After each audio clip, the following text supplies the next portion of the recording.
Hello everyone, আজকের recipe পটলের কোরমা।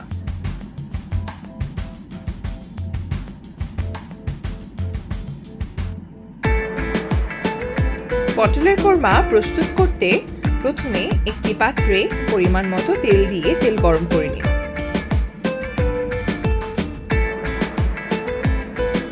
তেল গরম হয়ে আসলে কুচি করে রাখা পেঁয়াজ ভালো মতো বেরেস্তা করে নিন।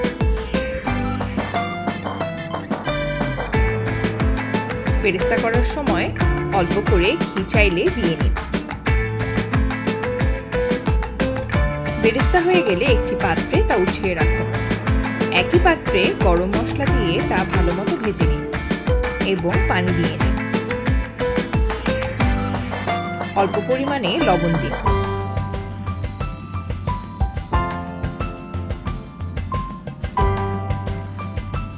আদা রসুন বাটা দিয়ে নিন।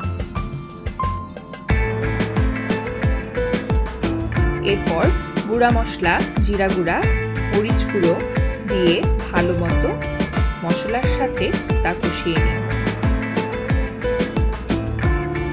পটলের কোরমা তৈরি করতে সবথেকে প্রয়োজনীয় উপাদান হলো টক দই।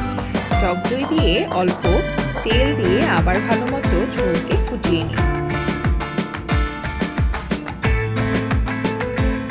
ভালো মতো ফুটে আসলে ভেজে রাখা আলুগুলো দিয়ে দিন এবং স্বাদ মতো চিনি দিন।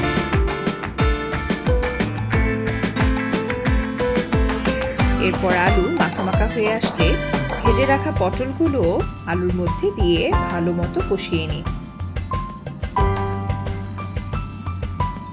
সবশেষে বেরেস্তা করে রাখা পেঁয়াজগুলো তরকারির মধ্যে দিয়ে দিন। এরপর কিছুক্ষণ ভাপে রেখে নিন। ব্যাস, এভাবেই হয়ে গেল খুব সহজেই পটলের কোরমা। নিজেদের মতো পরিবেশন করে উপভোগ করুন পটলের কোরমা। আমাদের চ্যানেলের ভিডিওগুলো ভালো লাগলে সাবস্ক্রাইব করতে ভুলবেন না কিন্তু।